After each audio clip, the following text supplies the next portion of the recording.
Hoops talk for the streets.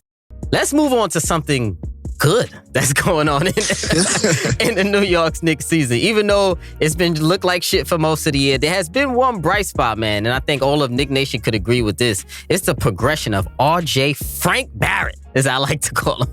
He's averaging 33 minutes a night, 18 points, 5 rebounds, 41% from the floor. He started off the season a little bit shaky, but man, he's bounced back nice, man. He turned the corner after New Year's. He started playing close to fringe all-star level, averaging 22 and 6 in the new year. We saw some jumps in his game last season, but now I feel like RJ's really learning how to play to his strengths. His three-point shot has started falling a little bit, a lot more recently. And he started to fill, I'm going to go to this point again, a leadership void that has been there. And he's been a representative of the team to the media, just a representative of the New York Knicks as a whole for something's good. So I do have to applaud him on that, and that's a part of his progression. And at just 21 years of age, man, he's the best hope the Knicks have right now to a Knicks future. So talk to me about about RJ's progression this season and what you've seen from him coming into this year. Yeah, I mean, he started off the gate real good, right? Yeah. That first month, that first November, he was playing good. Then December happened, and especially the end of December, end of December, he started to jump. Couldn't buy a bucket. He couldn't buy a bucket. He's only averaged like 12 in December, and it was concerning because to me, the biggest thing for the Knicks, and as far as like buying into their future, it was him. Yeah, like I knew Julius was going to take a regression. Just because I'm like, all right, he's not really 24 and 10 and shooting 40%, like 41% for three. I was like, I knew that's not it. But even if he takes a little bit of regression and RJ takes a leap, all right, that kind of evens it out. And it didn't look like that. And I was really concerned about RJ and his game and his confidence.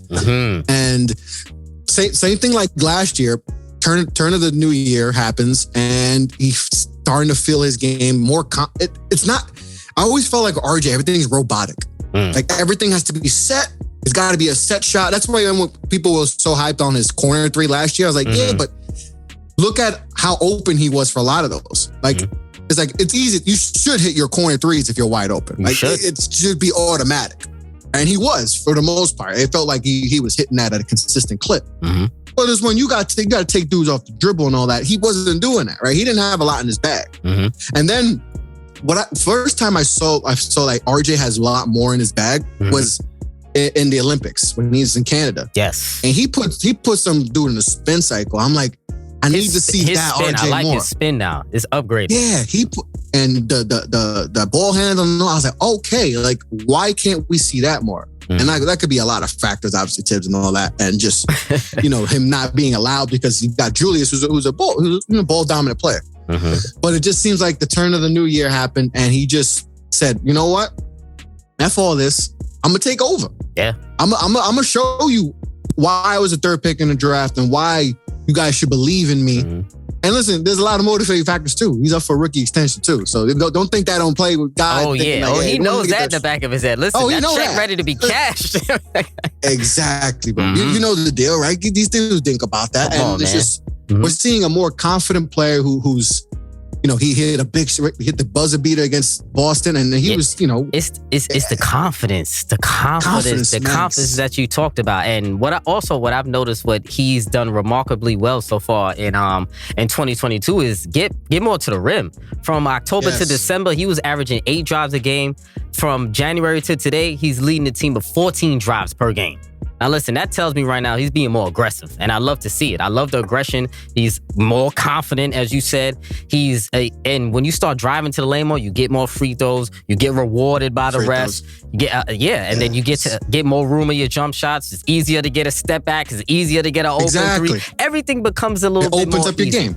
Of course, when you start driving to the lane. So I love to see that progression out of RJ. And also, I can't be remiss if I didn't talk about the defense from RJ. Let's talk about that defense this year, bro, because I love what I'm seeing. You see the renewed effort that he's put on this end. He started the season off, he was still solid defense. His offense was bad, but his defense was up to par. And there was a lot of clamps tweets I was seeing with RJ.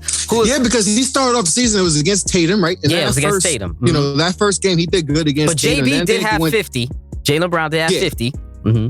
He did have, but there was a stretch he went against DeRozan. He did good against DeRozan. Yep. I think it was Brandon Ingram. There was a few dudes that, Siakam, like, there was a few dudes during that stretch where he was like, okay, we're seeing that two-way potential that maybe people didn't really see, early in his career, that, maybe he could be that type of two-way player that desperately could need it. Yeah. And he was doing that and all that. And like I said, the offense wasn't there, but to me, the at least bring it up. Listen, defense is all about effort and all that. Yes. And he was showing that. He was showing that at least. All right, the shot's not going in, but hey, let me do this work on defense, because that, there's two ways of a game, and he was doing that at least, even though he was struggling with his shot. Mm-hmm.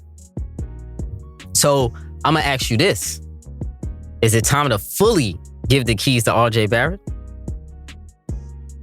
I mean, hesitation. In order to, there is hesitation. Because you want to see whether he can be the true franchise player, right? Because they have a real roster like confliction, because there's just too many. There's vets. You got a lot of vets. You got a lot of young guys. But you ultimately lead that face of the franchise to have that confidence going into the next. You have to have it. You have to for the next three to eight years. If you don't have that, then it's like, oh, we're screwed. They're truly screwed. And listen, their past draft, regressions have irked my soul. The way they drafted and all that, it's been you bad. Can't rely on those draft picks.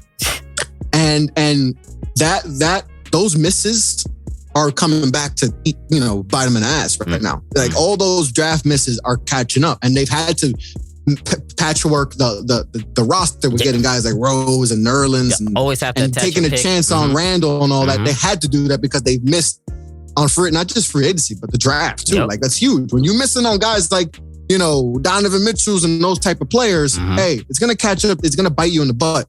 So with RJ, I do think I would like to see him get the keys, but I'm also worried. Come on, yes or no, man? You giving him the keys? Is he getting the keys to the Benz or what? I don't think you can fully give him the keys. I don't think he's that dude. I don't think he's that. I don't think he's a true franchise number one option. I think he's a good, number two, maybe number three. I think he's good in that role. But right now, I don't know if I can be like, yo, RJ, you're the face, you're the go-to guy. Take it, let's go, let's see it. Especially with the roster construction right now. Maybe if we got to give him a little bit more shooters and all that, maybe, but I don't think he's that dude. He's not Ja Morant. He ain't Ja. Ja. Ja, you can get the keys to. You get the keys to Ja, and you good. I don't think RJ's that. I don't think he's Ja Morant type. Not obviously style of play, but just like that dude that you like. No, he's taking the keys. I feel you. He's just He's driving all over town, and he got it. It's good. He's the king of the town. I don't think RJ's that. I don't think it. So like, I don't think I could give him the keys fully. Maybe take it out for a couple days. A couple days of the week. All right, you can take it, but like not like the whole. Like I don't think he's that dude. I respect that, brother. I respect that. Listen, you can't give him the keys to the Benzo. You're gonna have to ride with Lorenzo right now. Listen, he's gonna have to. He's gonna have to ride with. We gonna see. I'm really how these next 20, 30 games shake out with RJ Barrett really will tell us a lot about him too going forward, especially into next year. And I think how he plays in these next ending off the season, especially if he ends it off strong, will play a role in if the Knicks front office do decide to keep Randall this offseason or look to move him. So we'll see how RJ ends off the season, man. It's gonna be interesting to watch.